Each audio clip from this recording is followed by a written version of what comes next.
Most of the time, when you're running strategy for one of your clients, you're going to be in an environment where the client knows who their competitors are and they can give you some of that insight so that you can go off and you can do the competitive analysis that you need to do before you do any strategy for them.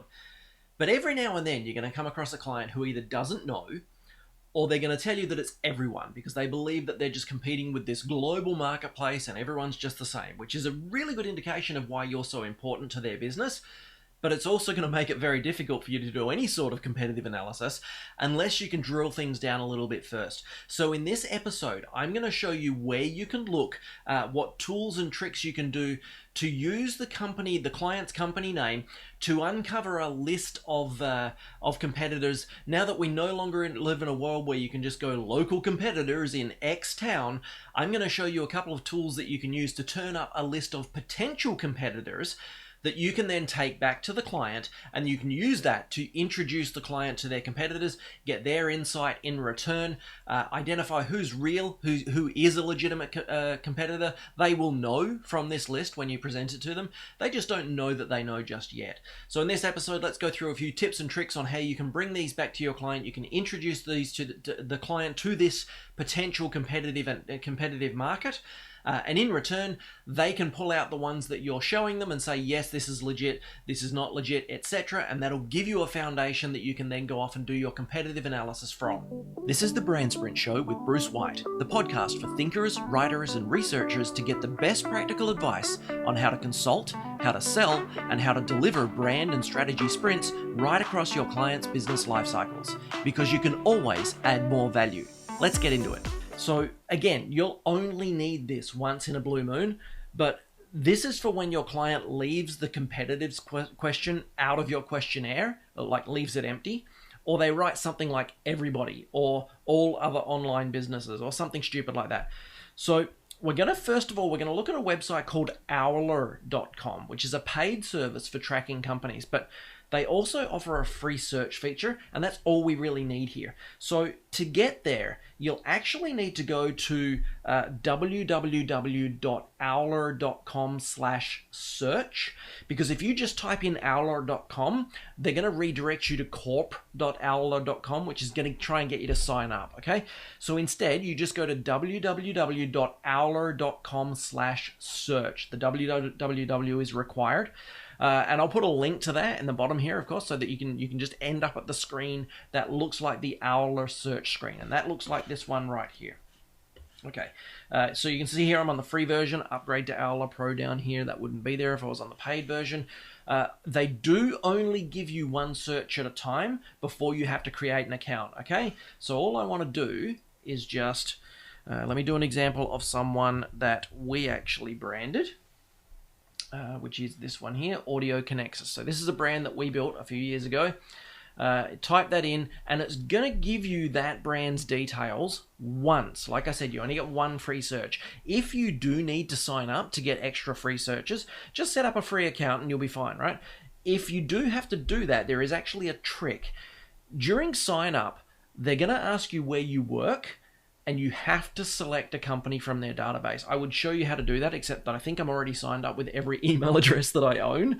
So just click on the sign up over here. They're going to ask you where you work. When it asks that, just select self-employed from the list, because it's probably likely that your company is not in their system. It's really for, the sort of the 50 employees plus.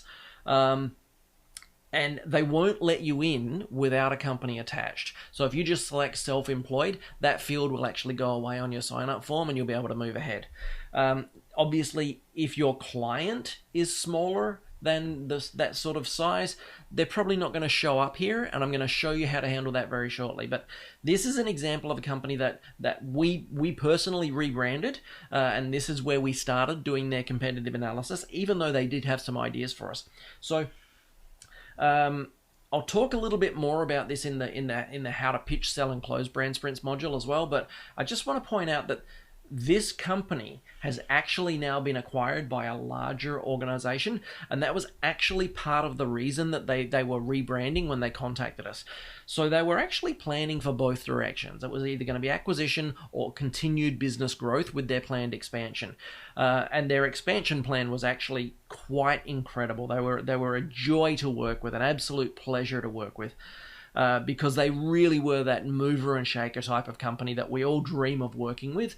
But the point is, they asked for our help in what to do during the acquisition talks, because we've actually acquired a couple of smaller companies in the past, and that was part of our thinking during our rebranding process with this company. So that can create a few difficulties on what you can and cannot say in front of the staff during your sprint. Okay, so you need to be very, very clear with your client who knows what. But you have to know your real end result, or the client's real goals, before you begin the sprint. Okay, so again, that's something that I'll go into more detail on in the closing and selling module. I just wanted to mention it because they're now a part of a larger organization, and that's in large part due to the work that we did in rebranding them. So you can have an incredible effect in your client's future by performing this service. Anyway, back to this page. You can see things like revenue, approximate revenue, and number of employees, and all that sort of interesting stuff. But it's the row of competitors that we're looking for specifically, right? So the first thing you want to do before you click on anything, because again, this is a paid software and they're going to try and get you to sign up to see any details. First thing you want to do is you want to mark down all of these names. And then you just want to test them, okay? So let's just imagine I've written down Vox, I've written down Tour Guide Solutions, Orfeo, Antenna, Acoustiguide, TourPal, and Binghamton by the look of it, the bottom one. Sorry, my eyes are not that good. So I've written all those down. Next thing you want to do is just test them, because often they're not quite right as a legitimate competitor. They're based on a best guess by Owler, okay? So just to illustrate that, this very first one in the list here, Vox, is very legitimately one of Audio Connexus's main competitors. But the second one, Tour Guide Solutions, just sells equipment, right? So they're not really a direct competitor. So what we do is we write down the list of names that Owler offers, and then we're just going to continue with our research, right? But this is also where we begin in the event that our client doesn't appear on Owler, okay? So every step we do next is if Owler didn't return any results for our client and then became useless, this is where we go from here. So the next step is just to go over to LinkedIn. And you're just going to do the same thing. You type the company name up in the search, you select the company from the list, and then all you do is you look down the right-hand side here for pages that people also viewed, okay? And you're just looking for similar pages in their industry. And just on this note, you don't need to make the decision here, or even in Owler when we were there, you don't need to make the decision on who's a direct competitor or not. All we're doing is we're gathering the information, okay? We're just writing out the names. And then the final step is just do a search on Google using the name of your client plus the name of the first competitor, whether that was the competitor that was listed in Owler, which is usually more accurate, or whether you had to rely on the ones in LinkedIn. Either way, put them both in quotes. And that tells Google that you want them both included in your search results. It's going to limit your search results dramatically, but then you're looking for two things. First, look for websites that may mention both of those companies, because they're likely going to be either industry websites or comparative websites, okay? When I did this previously for Audio Connexus, I actually just tested this a second ago before I got on camera, and it no longer brings it up. But when I did this whilst rebranding this client, Crunchbase came up in the search results, which was fantastic because it said right there in the first couple of lines of search results under Crunchbase, it said that Audio Connexus competes with Vox Group and Tour Guide Solutions. So why is that important? Because Crunchbase won't give you that info for free if you click on the link and go to that profile page for Audio Connexus. It's all blurred out because they want you to sign up. But it was visible in the search results, okay? So that's first, is to look for sites that show both and see if they're data or competitive analysis sites. And then just like before, write down all the names you see, all of the names that are being compared with your client. And then second, look for ads on the page. Okay, so in my case you can't see them because I've got my ad blocker fairly well locked down here, but switch off your ad blocker and then just look for ads both in your Google search result and then on any website pages that you go to. So again, for example, when I did this with Audio Connexus, there was an ad for a company called Audio Fetch, which was another hardware supplier. So just look for ads that are competing with your client. I remember there was another one called OnSell, which does offer a competing product. So just gather as many names as you see. This is all you're doing here, is just gathering those names. It's not up to you. You're not being hired as a competitive research firm. You're just doing the analysis. So you gather all those names and then you simply send that list to your client and you ask them to do two things. First, we want to know which of these names are actually legitimate competitors, okay? Because some of them won't be. That's how we found out that Tour Guide Systems wasn't a legitimate competitor. We sent this list and he said, oh no, they just do hardware. They're not really a real competitor to what we do. The second thing you want them to do is rank them in order of largest threat to smallest threat. So I recommend that you put a deadline on this of a half a day. So you really want to build the urgency up here, saying that you need it back in half a day. Otherwise, they're going to stop you from going any next steps on your analysis and research whilst you're waiting for them. So for example, if you're sending them this list to them at the end of the day or first thing in the morning, ask them for a response by lunchtime. And if you're sending it either mid-morning or somewhere through lunchtime, ask for a response by the end of the day. It is super important that you don't get bogged down on the research phase waiting for your client.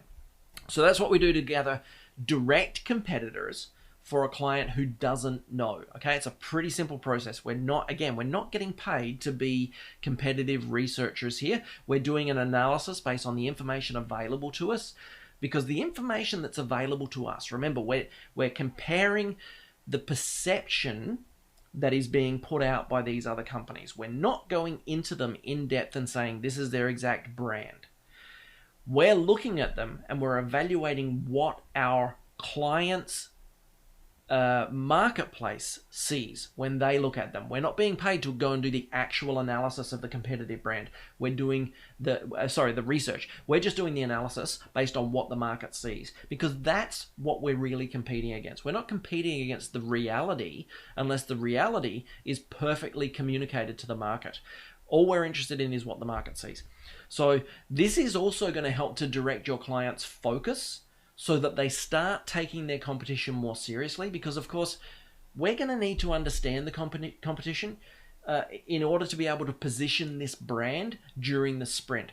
So the better you do here in focusing your client on the threats and others occupying the same space, the earlier that you'll start them thinking about how they want to compete, even subconsciously. We can't help but to compare ourselves against the alternatives. It's human nature. You can't stop them doing this.